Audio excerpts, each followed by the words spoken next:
Olá, queridos amigos, que bom estar com vocês. É mais um Paróquia com Debate.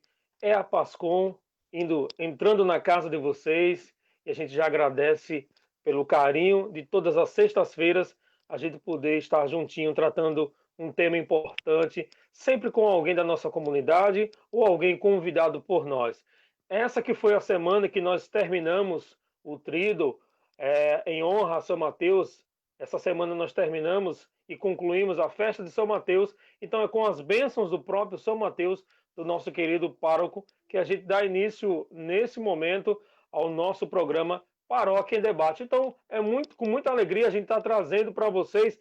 Eu acredito que foi a primeira pessoa que inaugurou, acho que foi o piloto. O primeiro programa que nós fizemos Paróquia em Debate foi com ela, com a nossa querida Cláudia Soledade. Eu vou dar um olá para ela, para vocês já verem ela na tela com vocês. Olá, Cláudia, tudo bom?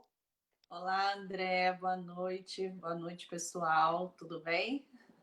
Tudo Que bom bem, estar muito. novamente com vocês. Que legal. Nós aqui agradecemos e é com alegria que a gente vai tratar um tema muito importante. Nós que estamos concluindo o mês de setembro, então falar um pouquinho sobre prevenção ao suicídio e valorização à vida. Então, uma pessoa está gabaritada a falar um pouquinho sobre esse assunto aqui conosco é a psicóloga Cláudia Soledade, que é psicóloga clínica e organizacional. Então, eu vou dar apenas uns dados aqui que a gente coletou rapidinho para a gente começar a conversar, tá bom, Cláudia? Ok, André. Então, esse setembro, né, o que a gente hoje se intitula como Setembro Amarelo, em 2003, a OMS, a Organização Mundial da Saúde, instituiu no dia 10 de setembro para ser o Dia Mundial da Prevenção do Suicídio e colocou a cor amarela como símbolo, então, para representar essa prevenção ao suicídio. O Setembro Amarelo é uma campanha realizada pelo Centro de Valorização da Vida, CVV, que tem como objetivo incentivar o diálogo sobre o suicídio para a sociedade. Então, esse primeiro dado, diante a gente vai fazendo o programa, eu trago mais alguns dados aqui para nos ajudar, viu, Cláudia? Então, diante dessa realidade, a gente já faz esse primeiro contato com você e te pergunta qual a importância, então, da gente intitular o mês, da gente trazer essa informação, essa reflexão para nossas casas, para as nossas realidades eclesiais, nossa realidade de igreja. Qual a importância, então, da gente tratar desse tema? Ele é tão real mesmo? Ele está tão próximo a cada um de nós, Cláudia? Sim, André. Hoje, né, o suicídio é um grave problema de saúde pública, né? Não só no Brasil, mas em todo o mundo. Porque são cerca de 12 mil casos de suicídio no Brasil anualmente e quase 1 milhão em todo o mundo, né? Então, assim, nós precisamos sim falar sobre isso, levar orientações, né? Alertar a população, porque isso é um problema nosso, de cada ser humano, porque afeta toda a humanidade, né? E todos nós acredito, né, que tenhamos já tido contato com pessoas que tentaram, né, o suicídio, ou que estão com depressão, né, ou que estão com transtornos mentais. Então, nós precisamos sim falar sobre isso, né? Embora exista um mês, né, de setembro para fazermos campanhas, durante todo o ano as campanhas sobre esse assunto, né, sobre essa temática, têm sido realizadas, né?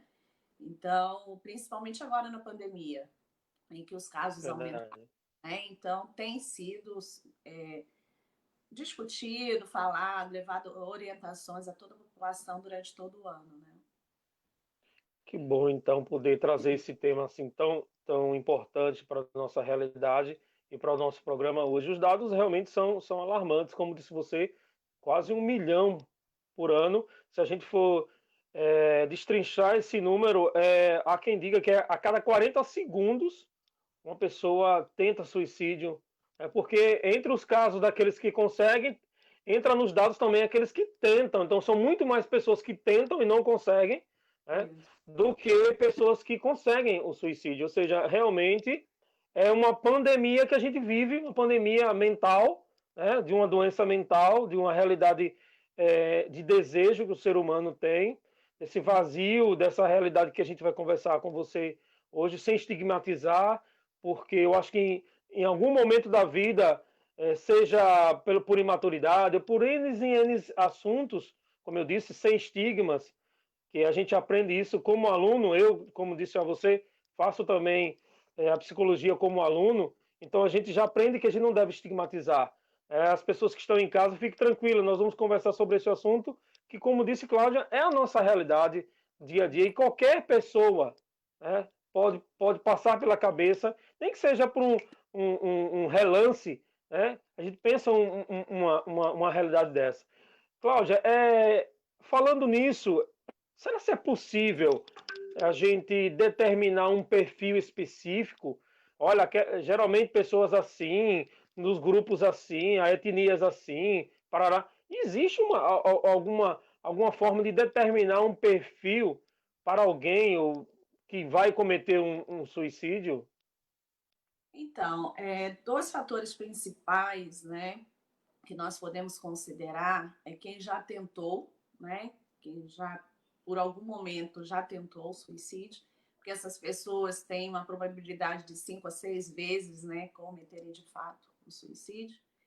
E o outro fator é ter algum transtorno mental, né, é ter algum transtorno psiquiátrico, né. Então, são os dois principais fatores. Mas podemos considerar também, ficarmos alertas em relação à impulsividade, agressividade, né? Pessoas que, por exemplo, passaram por abusos sexuais na infância, maus tratos, né? Então, e existem os grupos de risco também, como eu falei, né? Que tem algum tipo de transtorno mental. O grupo assim de risco, né, com maior probabilidade, são as pessoas que têm transtorno bipolar, que estão com depressão, têm transtorno de personalidade, né? Ou algum transtorno ligado à questão de uso de drogas, listas ou ilícitas. Então, esses grupos estão mais vulneráveis, né? Mais suscetíveis a essa questão. Né? São algumas indicações, vamos dizer assim. Poxa, é muito importante então trazer para esse nosso debate essa informação, que a gente tem que ficar muito atento, porque se naturalmente, como a gente já disse aqui, em qualquer momento a ideia de suicídio pode passar pela cabeça de todos nós. Eu lembro até na adolescência, naquele momento de paixão, né? Aqueles primeiros amores, que a gente brinca de ser o amor roxo, né? Aquele amor forte, aquela paixão, né? Hoje a gente também tem um certo meio que incentivo através das músicas, né? Umas músicas tão melódicas, músicas que falam de um amor, você é o ar que eu respiro. Eu brinco muito com jovens e digo que eles têm que ter muito cuidado com a interpretação, com esse, já é um momento já é um momento muito natural que a gente tem essas paixões no início da vida e que por causa disso a gente tem que ter muito cuidado com as reflexões que a gente deve fazer pelas músicas, pela, por aquilo que a gente assiste. Você falou aí um dado importante que eu quero trazer de novo. No momento da pandemia, naturalmente, aflora-se muitas realidades, inclusive o desejo do suicídio. É, mais um dado que eu quero trazer para esse nosso debate é que o suicídio existe uma probabilidade muito grande naquela faixa entre 15 e 29 anos, ou seja, jovens. Tá aqui um dado da OMS que eu estou trazendo para nós nesse nosso debate, que comprova aquilo que eu acabei de falar. Os jovens são muito suscetíveis ao pensamento e, infelizmente, ele está na faixa. Outro dado, Cláudia, é que é a segunda causa de morte no mundo. Então, nós estamos falando de uma coisa aqui muito séria mesmo. Toda pessoa, Cláudia, que comete suicídio, necessariamente ela tem um transtorno mental. Uhum. Então, a OMS traz em torno de 97%, mais ou menos, né, das pessoas que cometeram suicídio tinham algum transtorno psiquiátrico, né? Pelo menos um, Uhum. né? Mas temos aqueles casos também pontuais, né, em que pessoas, por exemplo, que aí perde, né, por exemplo, posses, né, que vai à falência, que está com problemas financeiros assim graves, né, pessoas com doenças crônicas, perdas de relacionamento, vamos dizer assim, né? Sim, Rompimento sim, das sim. relações. Então, casos assim pontuais em que a pessoa, no momento de dor muito intensa, pode buscar, né? Pode tentar o suicídio como uma fuga mesmo, né? Para a dor. Porque a pessoa que tenta ou comete suicídio não é que ela queira acabar com a vida dela, né? Ela quer acabar com a dor e com o sofrimento intenso que ela está sentindo. Então, ela não encontra outra alternativa, mas temos soluções, né? Nós temos alternativas e precisamos estar atentos a esses sinais, né? E assim também, quando nós estamos com esses pensamentos, essa ideação suicida, buscarmos ajuda, né? Porque muitas coisas nós não vamos conseguir sozinhos, né, André? Nós Aham, precisamos estar em comunidade, em família, né? Compartilhar nossas dores, os nossos sofrimentos, né? E nós, seres humanos, também a humanidade precisa estar mais inteira para o outro. Precisa desenvolver uma escuta mais amorosa, mais ativa, né? Porque às vezes a pessoa está ali trazendo a dor e o outro está no celular, está diminuindo a dor que o outro está sentindo, né? Nós não temos que julgar e criticar ninguém pela dor. Só o outro, né? Só aquele que está passando por um momento difícil sabe a dor que ele está sentindo, né? E nós precisamos acolher isso e valorizar a vida que está diante de nós, né? Porque nós somos corresponsáveis. Nós, verdade. enquanto humanos, somos corresponsáveis pela vida do outro, né? Verdade. Entre mais alguns dados importantes dos métodos mais comuns de suicídio, aqui coloca, como reforçando o que você já falou, que a depressão, aí ele coloca aqui a esquizofrenia e o uso de drogas ilícitas são os principais males identificados pelos médicos em um potencial suicida. Problemas que poderiam ser tratados e evitados, aqui dizem 90% dos casos, segundo a Associação Brasileira de Psiquiatria. Realmente, eu tive, um testemunho que eu não tenho problema nenhum em dar, eu tive um pai alcoólatra, né? E que em vários momentos de vida com ele, eu percebi na fala dele, eu percebi nos gestos dele, né? Meu pai sofreu muito, ele foi uma criança que foi rejeitada na infância. Como disse você, traz, né? A gente traz na nossa alma o reflexo de uma vivência. Há até quem fale, e quem possa até comprovar, talvez, algum método científico, que até método científico não, porque em vidas passadas a ciência não entra nesse mérito. Mas há até quem ateste, até quem acredite, que a gente traz estigmas até desde o momento da concepção, então, da criança, de uma rejeição anterior ao nascimento. Então, meu pai viveu isso na vida dele, eu descobri isso, por incrível que pareça, depois que ele morreu, foi que eu descobri que ele foi rejeitado 2 vezes, pela mãe e pela avó. Então eu percebia muito claramente isso, Cláudia, uma dor intensa, né? Um choro assim compulsivo, principalmente quando ele bebia, porque a bebida dilata as emoções, né? A bebida deixa a pessoa, né, resgata muitas realidades. Então eu percebia muito isso nele. E ele falava muito, volta e meia ele falava sobre esse desejo de, minha vida não vale nada, se eu morrer ninguém vai perceber. Então, essas coisas que a gente tem que ter muita atenção, né, Cláudia? Observar esses pequenos detalhes, não é isso? Sim, você falou uma coisa muito importante, né, André? Nós precisamos também identificar casos, né, de suicídio, depressão na família, né, nas gerações que nos antecederam, porque a gente traz no sangue, né? Nós trazemos no nosso DNA todas as informações, né, da nossa família, tudo aquilo que nos antecedeu e também tudo aquilo que nos aconteceu durante desde a nossa concepção, sim, né? A gente trabalha dentro da Uhum, teoria, né? Nós temos, o nosso corpo é um campo de memórias, né? As nossas células estão impregnadas das nossas memórias sensoriais, de todas as experiências de vida que nós tivemos, desde a nossa concepção. Nós não lembramos, né? Não temos consciência, mas tudo está registrado. Então, nós precisamos sim conhecer a história de vida do outro, né? como você falou bem do seu pai, quantas pessoas viveram essa situação e vivem essa situação hoje, que afeta toda a família, né? Que afeta os filhos, né? As relações. Então, precisamos entender o que está por trás da dor, o que está por trás da depressão, quais são as causas, né?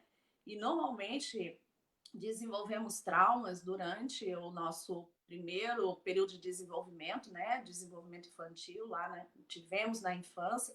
Então, precisamos conhecer a história daquela pessoa, o que está por trás dessa dor, desse sofrimento. Às vezes é como você falou, uma sensação de rejeição, a pessoa não se sentir amada, né? Não se sentir reconhecida, valorizada, não se sentir útil, não ter segurança, né?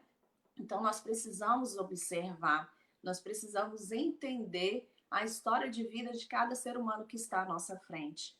Aí sim nós compreenderemos a dor que ele está sentindo. É interessante, Cláudia, que a gente, quando fala de suicídio, a gente imagina uma coisa muito brusca, né? Uhum, Sentiu, pensou e fez. Mas na uhum, realidade, a gente analisando com calma e até estudando esse tema, a gente vê que não é assim que acontece. Muitas vezes é uma coisa que acaba sendo planejada perto da gente, está uhum. próximo a gente, e a pessoa está dando vários sinais e as pessoas não percebem. Hoje a gente vive um mundo que é globalizado, um mundo que a gente fala com milhões de pessoas, né? Na nossa mão ali, a gente tem a comunicação literalmente, a gente usava esse termo no passado, aos nossos pés. Não, agora é nas nossas mãos que a gente tem o mundo. Então, mas a gente fica muito tempo. Eu lembro de um caso de um jovem, isso foi no jornal hoje, isso já tem mais ou menos uns 6 meses antes da pandemia. Um jovem que morreu dentro do quarto, ele passava horas dentro do quarto jogando. Ele morreu dentro do quarto, os pais só foram descobrir com 48 horas depois. Ele morreu dentro do quarto. Então, assim, quando a gente fala em suicídio, a gente tem que levar em consideração também o auto-suicídio de diversas formas. Por exemplo, meu pai era alcoólatra. Então, de certa forma, ele se matou. Né? Uhum. A cada gole, é, ele se matou. E eu percebia isso. Meu pai perdeu o sentido da vida. Quero trazer agora uma frase e uma palavra que me lembra muito o Concílio de Cristandade. A gente trabalha isso. O sentido da vida. Como é importante. A gente usa isso também estudando psicologia, ressignificar a vida, para Isso. entender o sentido da vida, né, Cláudia? Então, assim, muitas pessoas perdem o sentido da vida e em cada gole, olha, eu quero usar esse termo mesmo, em cada gole é como se fosse menos alguns segundos, menos algumas horas, menos alguns dias de vida. Então, esse suicídio vai acontecendo de forma velada perto da gente e a gente não observa isso, né, Cláudia? É verdade, André. Eu faço especialização em logoterapia, né, e análise existencial. E a gente tem como base os ensinamentos de Viktor Frankl, né? Então, ele traz essa questão do sentido da vida, né? Como é importante ressignificar, né? Como é importante encontrar o sentido da vida no dia a dia, no presente, no agora. E ele que desenvolveu essa teoria dentro de um campo de concentração, onde as pessoas Meu não tinham Deus, mais para nada, né? Então, interessante isso. ele viveu no campo de concentração e foi buscando ali um sentido para tudo aquilo que ele estava vivendo, né? E a gente sabe, André, que toda dor e sofrimento, ela vem nos revelar algo, sabe? Sobre nós, sobre o mundo, sobre a nossa forma de viver, a nossa forma de ser, de perceber, de pensar, de sentir, né? Só que nós passamos ao longo da nossa vida buscando sucesso, realizações, reconhecimento, né? Valorização. E não tivemos muito essa questão de desenvolvimento emocional. Aliás, não tivemos, né? É verdade. Falamos sobre isso. Não fomos ensinados, vamos dizer, né? Então a gente Isso. passa a vida buscando fora o que muitas vezes está faltando dentro, né? Então, por exemplo, uma criança que foi rejeitada na infância, que não teve o amor dos pais, ela vai ficar buscando fora esse amor. E só a dor e o sofrimento vai nos levar para um caminho de volta para o interior, para o nosso castelo, para a nossa... Nesse processo que eu chamo de deserto, né? É que nós vamos encontrar o sentido da nossa vida. Por que nós estamos aqui? Para que nós estamos aqui? A vida é um dom. Nós temos uma missão a cumprir aqui.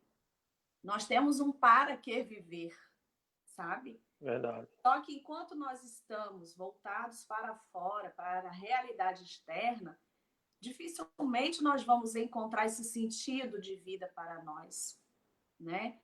É só quando nós mergulhamos profundamente no nosso interior para entendermos os nossos mecanismos de defesa, os nossos pensamentos, os nossos comportamentos, quais são as sensações dolorosas que eu desenvolvi na minha vida, né? Quais as dores que eu tive nesse processo, quais foram os traumas que eu vivi. Só quando eu busco esse mergulho no meu profundo, no meu interior, eu vou descobrindo, né, o porquê, o para quê, né?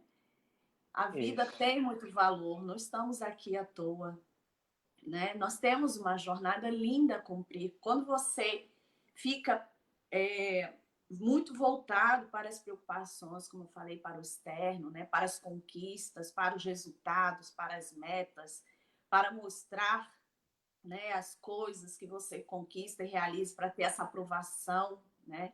Para ter o amor das pessoas, nós esquecemos de valorizar tudo que nós temos de forma gratuita, né? A natureza, ela é linda, ela é bela, ela tem muito a nos ensinar, né? Contemplar o sol, contemplar a natureza, contemplar a água que nós temos de forma tão gratuita, qual o significado disso tudo na vida, né? Então, realmente precisamos, André, é jornada do autoconhecimento, né? Só quando você busca conhecer a si próprio, você vai entender, né? E quanto o Padre Fábio fala assim, quanto mais em nós estamos, mais acessamos Deus, né? Verdade. Deus está em nós, Deus está em cada um de nós. Nós somos criaturas divinas numa forma humana. Somos filhos, né? A imagem e semelhança É do Pai. verdade.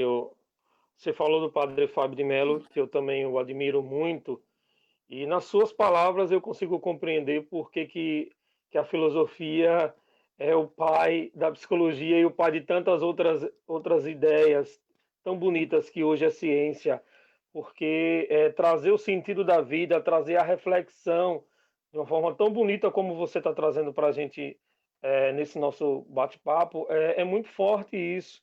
Eu lembro também as palavras do Augusto Cury, que diz que mais do que conhecer o mundo que nós estamos, com toda a sua complexidade, precisamos fazer essa viagem, como disse você, para dentro de nós mesmos e conhecer o mundo que nós somos. Conhecer esse mundo que nós somos é essa jornada que a Cláudia está dizendo para nós. E a importância de conhecer os detalhes, né? Não só apenas a porta de entrada da nossa vida, mas aquilo que nos mexe, aquilo que nos motiva, aquilo que nos desmotiva. Tratar também, como disse o Padre Henrique em uma das suas pregações há pouco tempo, acho que há 2 semanas atrás, ele falou da importância de a gente ser verdadeiro com as pessoas, da gente poder dizer o que pensa com caridade, né? Então são detalhes. André, o que tudo isso tem a ver com a prevenção ao suicídio? Eu acho que tudo, porque quando as pessoas se encontram dentro desse vazio, é porque ela perdeu a noção.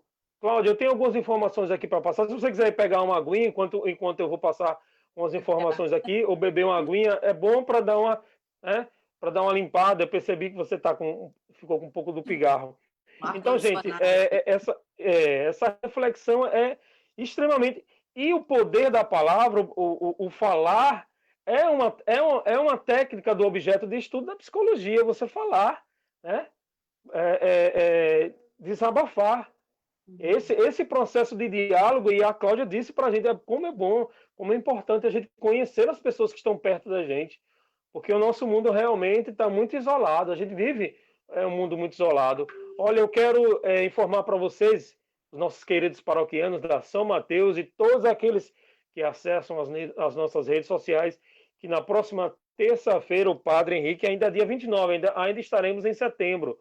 O Padre Henrique concluindo, então, essa série de temas bíblicos, ele vai trazer, o convidado dele é Edivânio, catequista da Diocese de Estância. Ele vai falar, junto com o Edivânio, sobre estudar as Escrituras Sagradas. Então, na próxima terça-feira, na Igreja Missionária Imperdível, o Padre Henrique então conclui então essa série de temas sobre a Sagrada Escritura, trazendo o Edivânio, que é catequista da Diocese de Estância, falando sobre as Sagradas Escrituras. Então, é mais um dado interessante aqui na nossa região, nas Américas do Norte e América do Sul. A região das Américas foi a única a apresentar um crescimento, Cláudia, um crescimento na taxa global nesses últimos 10 anos, desde que as primeiras pesquisas começaram a ser feitas em 2010. A gente está em 2020, então 10 anos. Nesse período, eles fizeram a reavaliação e perceberam que nas Américas houve um crescimento de quase 10% na comparação com 2010. Cerca de 80% dos casos ocorrem em países de baixa renda, com a renda baixa. Essa conexão, né, Cláudia? A gente aprende também nos estudos que a saúde mental é um conjunto de fatores, não é só a saúde psique, mas a realidade da vida da pessoa. É onde ela mora, onde ela trabalha, com quem ela vive, né? A saúde mental ela é um conjunto todo. Então, falar de prevenção ao suicídio também é falar das questões sociais também, não é isso, Cláudia? Ah, sim, com certeza isso afeta de forma muito significativa, né? Os dados também mostram esses números alarmantes em países, né, menos desenvolvidos, né, com grandes problemas sociais. E nós precisamos, principalmente aqui no Brasil, termos políticas públicas mais adequadas, né, para a nossa população, para o nosso povo, né, André? Esse número tem crescido consideravelmente aqui no Brasil. E nós precisamos realmente olhar para o humano, para o ser que está, né, diante de nós, para as nossas comunidades, né, para os menos favorecidos, né, os que nós chamamos de desprivilegiados, né? Se cada um de nós tivermos uma consciência social, de modo que possamos buscar, né, incluir essas pessoas que estão excluídas de alguma forma, dando dignidade, né, valorizando a vida dessas pessoas, não colocar só a responsabilidade no governo, né? Enquanto ser humano, nós precisamos também ter essa consciência social, fazermos a nossa parte, né? Se nós podemos fazer mais, por que não fazer mais por aqueles que necessitam, né? Verdade. Cláudia, eu sei que o nosso mundo tem uma dimensão extraordinária, mas o dado que diz que a cada 40 segundos, isso significa que se o mundo gira, essa realidade em algum momento vai chegar perto da gente, vai chegar próximo a nós. Já está E chegando, né? Já está já chegando. está chegando. Então, eu sei que a pergunta talvez já tenha sido respondida, mas é bom a gente reforçar. Como então que a gente percebe que a pessoa está propícia, né, a cometer um ato desse, que é o suicídio?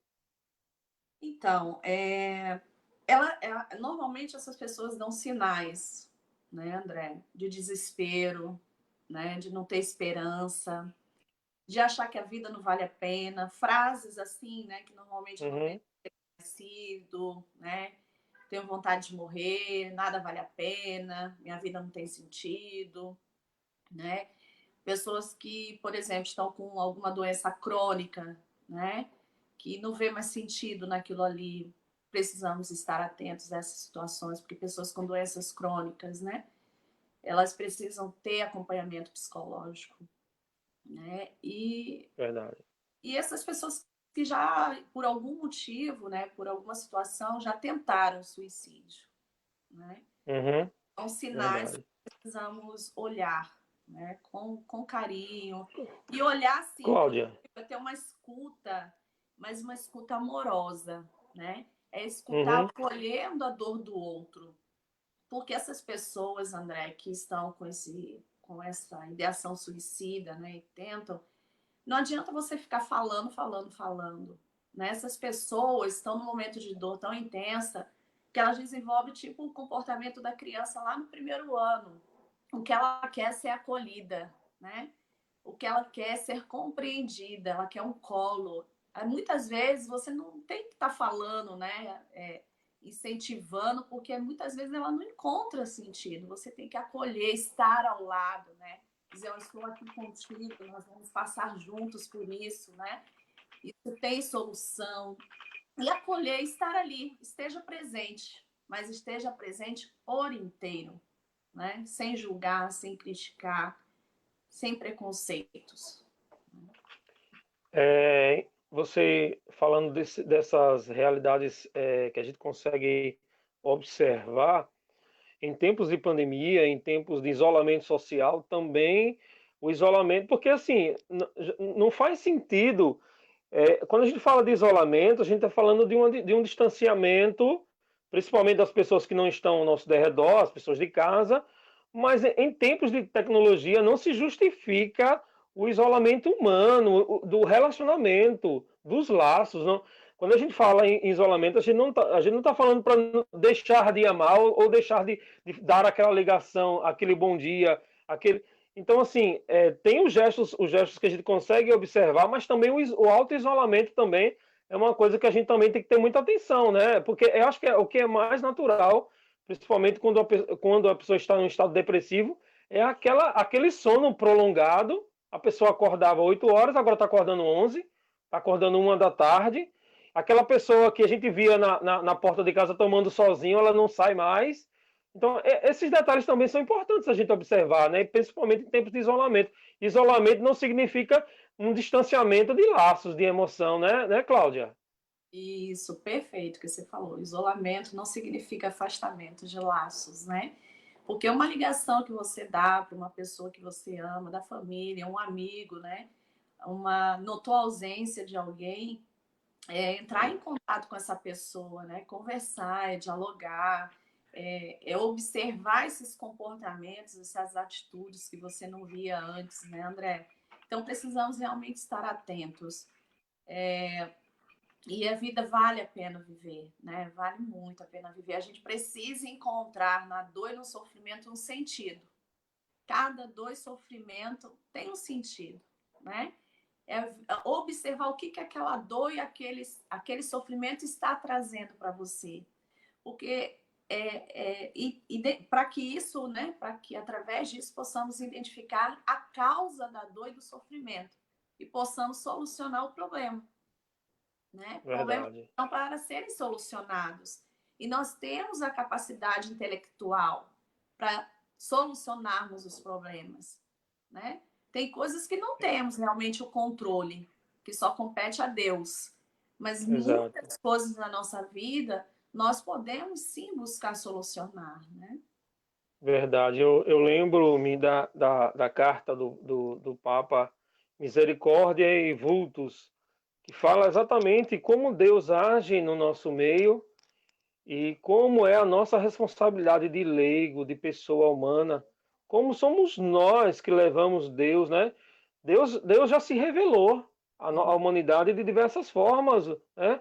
O Filho já se revelou, nós já sabemos que somos amados, mas tem muita gente que não sabe que é amada por Deus, ou não sente ou principalmente não sente esse amor. Eu lembrei agora de uma frase de Dom Bosco: mais do que saber que são amadas, as pessoas têm que sentir que são amadas, é outra coisa.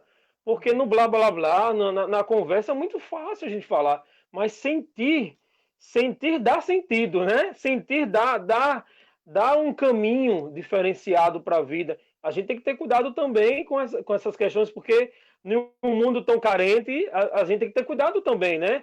A gente, com esses laços, com esses elos, mas lembrando o Papa Francisco, no vulto da misericórdia, Deus só vai agir no nosso mundo através das nossas mãos. Nós somos as mãos de Deus, nós somos os instrumentos que Deus se utiliza para chegar no outro. Então, se a gente fala de prevenção ao suicídio, Deus está agindo na história, continua agindo na história através de cada um de nós. Essa é a nossa visão cristã, né, Cláudia? Independentemente de psicologia, de filosofia ou qualquer gia, né?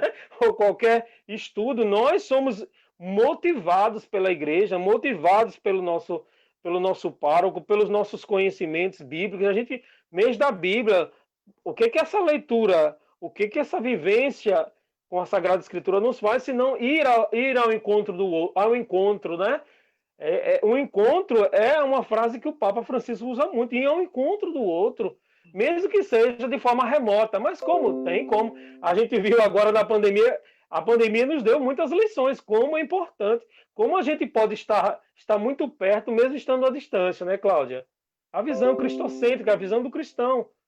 Sim, sim. Você falou uma coisa interessante, ir ao encontro do outro, né? Muitas vezes a gente vai ao encontro do outro sem nos encontrarmos primeiro, né, André? Caramba, show, isso Precisamos nos mesmo. encontrar primeiro. O encontro, a gente só está disponível inteiro para o outro quando nós estamos inteiros para nós mesmos, né? Então, esse Verdade. encontro, ele primeiro precisa ser comigo. Eu preciso me dar a oportunidade de me conhecer, né? Nós nos conhecemos de forma muito superficial, né? São só os nossos Verdade. comportamentos, as nossas atitudes, né? Eu preciso me permitir me conhecer, conhecer a minha história, né? Conhecer como eu desenvolvi esses pensamentos, esses comportamentos, essas atitudes.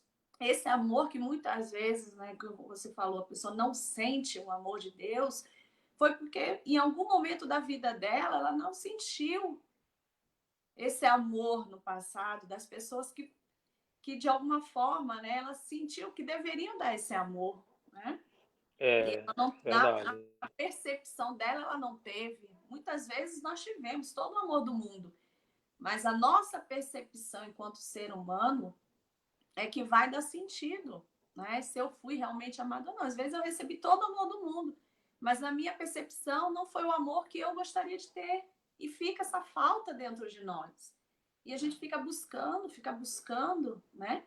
Então eu preciso me amar primeiro. O ser humano fica na busca desse amor, André, sabe? Do outro Uhum. amar. Eu preciso me amar primeiro, né? Já diz o mandamento: amai a Deus sobre todas as coisas, amai ao próximo como a ti mesmo. Eu só consigo amar o Verdade. próximo se primeiro eu me amar. E a partir de mim que eu vou doar, né? Que eu vou transferir, né? Entregar ao outro o que de melhor há em mim. Porque nós Ô, temos uma Cláudia, potencialidade, uma riqueza interior, né? Nós temos muitos talentos, muito potencial, né? Nós precisamos só descobrir. entre, entre as coisas que você falou no início do nosso programa, você falou dos casos de chegar ao suicídio, a questão dos relacionamentos, né? As pessoas que terminam as relações. E aí eu quero trazer só um detalhezinho do catecismo da Igreja Católica que eu acho riquíssimo, que poucas pessoas têm. Às vezes as pessoas têm o catecismo em casa, nunca se deu a oportunidade de abri-lo. No catecismo da Igreja Católica diz que Deus nos fez por inteiro. Veja aquela imagem romantizada, que é bonito dentro dos livros de romance, mas como eu disse até dos jovens, gente, tenham cuidado. Quando ele fala, você é a minha outra metade, você é minha cara metade. A gente tem que ter muito cuidado. Não que eu seja, André, você lembrei agora da novela Carrossel, é do meu tempo, viu? Os jovens que estão assistindo não vão saber o que é que eu estou dizendo. Mas tinha uma personagem que dizia, você é antirromântico. Não é questão de ser antirromântico, é porque assim, eu preciso estar inteiro. O catecismo da igreja diz isso, Cláudia. Deus nos fez por inteiro, né? O outro vai vir para acrescentar de alguma forma, para deixar a vida da gente mais. Entre as flores do jardim, a gente chegou mais uma, chegou mais outra. Parece que eu sou egoísta dizendo isso, mas eu nunca abri mão disso. Eu sempre disse aos jovens na catequese: nunca coloque no altar da vida de vocês ninguém além de Deus. No centro está Deus. O resto é importantíssimo também, mas nunca é igual a Deus. Então não coloque ninguém no centro da sua vida, porque Deus nos fez por inteiro e não pela metade com uma visão romantizada. É perigoso isso também, não é, Cláudia? É perigoso quando a gente transfere para o outro a responsabilidade da nossa vida, da nossa Transferência, felicidade, né? isso. Nós somos os próprios responsáveis por nossas vidas, né? Por nossa felicidade mesmo. Não tem que colocar na mão do outro, né? O outro não é responsável por me fazer feliz. Ele não tem essa responsabilidade, né? A responsabilidade pela minha vida, ela é minha. Deus deu uma vida a cada um, né? Exato. Então, que cada um seja responsável por sua própria vida, né? Eu não tenho, é como aquilo, eu não tenho que estar buscando suprir as minhas carências, jogando essa responsabilidade para o outro. Eu preciso me descobrir, por isso que eu preciso buscar em mim as respostas que eu estou buscando no mundo, externamente, como você falou, Deus nos fez inteiros, nada nos faltou, né? Só que eu preciso fazer esse mergulho e tenho que passar muitas vezes pelas dores. Eu só consigo acessar a luz se eu estiver no escuro, né? A gente só consegue Exato. entender que existe a luz porque existe o escuro, que existe o escuro porque temos luz, né? Verdade. Então, é nesse sentido que eu estou trazendo, né? Para que possamos entender a nossa forma de ver o mundo, de ver as pessoas, de nos vermos, né? Então, eu preciso. E outra coisa muito importante, André, aí muitos falam assim, né? Ah, mas vocês não conhecem a história, minha história de vida, né? Eu tive muitas dores, eu tive muitos traumas, sim. Cada um de nós conhece a sua própria história. Eu preciso olhar para o meu passado e compreender e aceitar do jeito que foi. Não temos como mudar o passado, André, mas a gente pode mudar o presente e o futuro com tudo que o passado nos trouxe até aqui. Foi porque existiu um passado que eu estou aqui, né? A minha É, história de vida me fez quem eu sou hoje. E eu preciso olhar para isso. Se algo não foi bom, se algo foi traumático, eu tenho que buscar essa cura interior. Eu tenho que olhar para isso com carinho, com generosidade para mim, entende? isso. Não ficar me responsabilizando, me culpando, me julgando por tudo de errado que aconteceu, né? Eu também preciso ser amorosa comigo mesmo, eu preciso cuidar da minha vida, eu preciso cuidar de mim. O que acontece normalmente com pessoas que cuidam muito das outras, né? Esquecem de si. Esquecem de si, aí em dado momento se esgota tanto que vem à tona todas aquelas carências que um dia foram levantadas, né? Então, a dor, né, que a pessoa sente hoje, o sofrimento, não vem de agora, André, sabe? Vem de muito Uhum. tempo, são coisas que vão se acumulando na vida, né? São traumas que vão se acumulando na vida. E em um determinado momento, né, vem à tona. Então, É. nós precisamos olhar para isso. Tem cura, né? Tem solução, né? Busque ajuda profissional. Temos diversas abordagens hoje terapêuticas que levam ao caminho, né? De solução, né? De várias formas de você buscar esse tratamento. Claro, medicamentoso, né? Se está no caso extremo, né? Extremo, né? Psicoterapia Isso. também, né? Assim, esse assunto rende muito, né? Porque são muitos detalhes que a gente vai. Quando a gente fala de sentido da vida, a gente pode passar horas e horas buscando. Quando você falou da transferência, a gente observa, me parece um nível de carência nas pessoas e em mim. A gente fala muito das pessoas, mas eu tenho que olhar para mim, né? Tem dias que a gente acorda com o sol lindo, tem dias que a gente acorda com a tempestade, né, imensa, parece que nada faz sentido, a cama fica pesada, né? Então, assim, quando a gente está falando, você como profissional também, é bom que a gente se coloque na situação que nós somos seres humanos, né? E aí é muito natural. As pessoas hoje têm um certo pavor de lidar com as emoções disfuncionais, de lidar com o tédio, né? A gente vive numa correria tanto, essa pandemia deixou muita gente maluca. Por quê? Porque ela perdeu, ela não sabe o sentido do tédio, que é tão importante, né? É você parar um pouco, a palavra não é tédio, é ócio, né? Às vezes Nossa. É no ócio que surge muita criatividade, né? É naquele descanso que você aparentemente pode surgir uma nova ideia, pode surgir um novo recomeço de tantas coisas. A história da humanidade, a história do pensamento diz isso.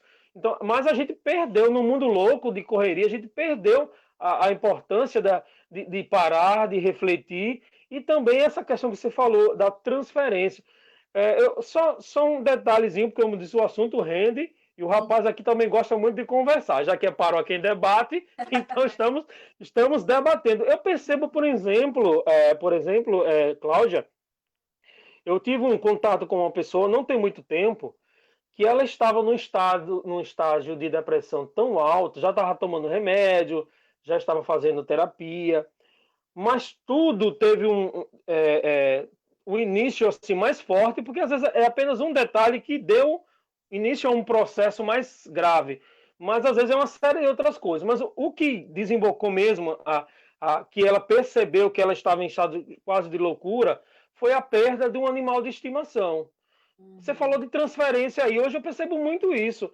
As pessoas hoje transferem, né? Relembrando que Deus nos fez por inteiro, as pessoas transferem uma carga de emoção tão grande para o outro, e não só para o outro, às vezes para um animal de estimação, que a gente tem que cuidar, que são fofinhos, que são cheirosinhos, que é uma delícia tê-los em casa, mas a gente percebe que existe uma coisa que está além, as pessoas não estão tendo nossa, pessoas eu vi uma jovem uma vez dizendo assim, eu daria a minha vida pelo meu bichinho. Eu olhei assim, ela daria a vida dela. Ou seja, perdeu-se a noção de que nós temos alma, nós temos espírito, nós somos dotados de algo que não é que seja superior aos animais irracionais, mas nós somos gente, nós somos imagem e semelhança de Deus. Essa transferência em um mundo carente é muito perceptível, né, Cláudia? Então, essa carência vem desde o nosso desenvolvimento, né? Na primeira infância, né? E a gente passa a vida toda buscando suprir essa falta, né? Buscando externamente essa falta. Só que nada externamente vai suprir essa carência, que é interna, a não ser você mesmo, né? Só você pode suprir Deus, claro. E como você falou, Deus está no mesmo lugar sempre e Sim, disponível o tempo todo. Nós é que nos perdemos, né? Então, é importante olhar que carências são essas, que carências afetivas, faltou em que momento da vida, né? Faltou em relação ao vínculo com a mãe ou com o pai, né? O que normalmente está nessa relação primeira, né? Essa questão da carência, e nós precisamos olhar para essas relações, esses vínculos primeiros, né? Porque o primeiro vínculo que nós temos ao chegarmos no mundo é com o nosso pai, é com a nossa mãe, com o nosso pai, entende? Então, se faltou ou se não estava disponível naquele momento, porque cada um só dá aquilo que tem, da forma que tem, da melhor forma que tem. Porque se pudesse verdade. fazer diferente, a pessoa faria diferente. Mas naquele momento foi o que cada um deu conta de fazer. Nós, por exemplo, nós damos aquilo que naquele momento estamos prontos para dar. Né? Que nem os nossos filhos. O primeiro, quando nasce, nós estamos aprendendo a ser mãe e pai com aquele que está chegando. Por mais que a gente faça pelo filho, pode ser que na visão dele não seja o suficiente. Mas o É pai e a verdade. mãe fazem tudo que é possível fazer. É Então, possível. se, né, o pai ou a mãe, no passado era muito mais difícil, né, André? Os pais, a Isso, relação entre pai e filho era muito distante. Existia uma muito. hierarquia que precisava ser respeitada, não existia o diálogo, né? Não existia essa questão do carinho, do afeto, do beijo, do acolher, né? Os nossos pais, os nossos avós viveram esse distanciamento, né? Então eles não experienciaram esse processo de acolher, né? De beijo, de afeto. Pelo contrário, era muito distante, né? O pai falava, o filho só tinha que escutar. Então, como é que você pode dar algo que você não viveu, não experienciou? É muito difícil, né? E, Verdade. e os filhos passam a vida toda cobrando dos pais. Isso, até mesmo de forma inconsciente. Mas tudo que Isso. os pais puderam fazer, ou que os pais podem fazer, eles fazem. O melhor que cada pai, cada mãe deu para o filho foi a vida. Nós recebemos a vida e isso já é tudo. Tudo mais é acréscimo que Sabe, nós Cláudia, precisamos buscar. eu trouxe para aqui, para o nosso debate, a experiência e o testemunho do meu pai. E na minha infância, na minha juventude, convivi com essa dor de ter um pai alcoólatra. E em muitos momentos eu tive um sentimento de revolta, certo? Aí a gente amadurece e entra em contato com aquilo que você está dizendo agora, né? Só depois que a gente compreende a história do outro e a gente cai aquele castelinho de areia que a gente monta quando é criança, a gente acha que nosso pai e mãe é super-herói. Você Uhum. lembra daquela música de infância, só a bailarina que não tem pereba, só a bailarina que não tem? É assim que a gente, quando a gente é criança, quando a gente é adolescente, e eles estão nos ouvindo agora e vão nos ver, tenha compreensão que são seres humanos, né? São pessoas como frágeis e simples, dotados de sentimento, de emoção. Minha mãe, quando se separou do meu pai, é um testemunho, ela passou muitos anos sozinha. E minha irmã não queria, por exemplo, deixar que ela tivesse um relacionamento com outra pessoa. E eu dizia, mas minha mãe, antes de ser mãe, ela é uma mulher. Será que ela, pelo menos para ter um amigo para conversar? Eu falava isso, entendeu? Porque assim, essa compreensão do outro como pessoa, como sendo gente. Né? Se a gente esquecer um pouquinho da gente, como faz pai e mãe o tempo todo, eles se esquecem deles. Mas vamos tentar fazer isso também com eles. Vamos dar esse troco também aos nossos pais. Vamos pensar neles também, que eles não são. Então, como disse você, quando eu compreendi isso do meu pai, eu lembrei até de uma frase do padre Fábio também, que ele dizia isso. Ele também teve um pai alcoólatra. E ele disse que a revolta se transformou em compreensão, que é o que a igreja nos pede, que é o que o Papa Francisco fala da misericórdia. Tivemos o ano da misericórdia. E o que é misericórdia se não experienciar na prática que o outro é tão humano quanto eu? Sou humano demais para entender. É a canção do padre. A gente falou muito dele hoje, viu? Acho que ele está bem lá na É, espiritualidade dele.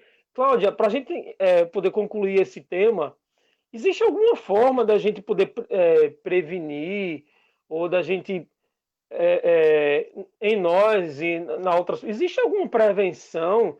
Existe algum trabalho que pode ser feito para evitar que se chegue a um suicídio, a um ato assim tão grave? uhum. Olha, André, eu digo que todo ser humano precisa fazer o processo de autoconhecimento, né? Ainda existe um tabu, um estigma em relação a buscar uma ajuda, né, profissional, Uhum.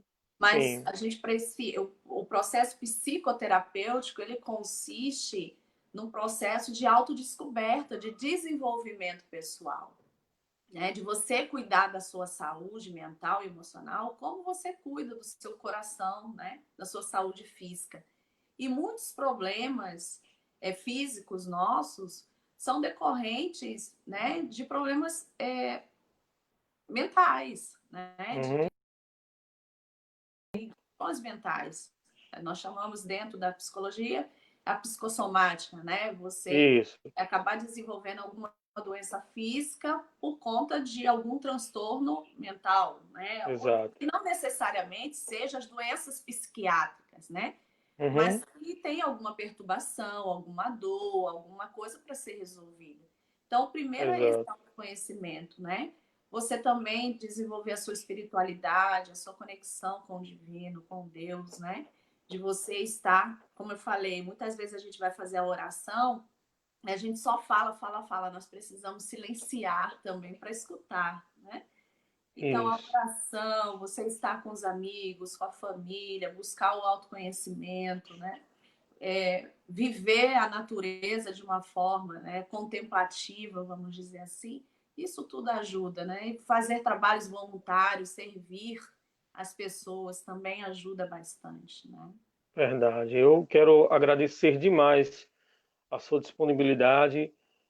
Na semana passada nós tivemos a alegria, digamos assim, porque nós iniciamos o Trido, né? Seria na semana passada o nosso encontro, mas Deus quis assim, e por uma força maior, porque foi linda, né? Diante das realidades novas que nós somos obrigados a cumprir. mas a nossa festa do padroeiro foi uma festa muito bonita, graças a Deus.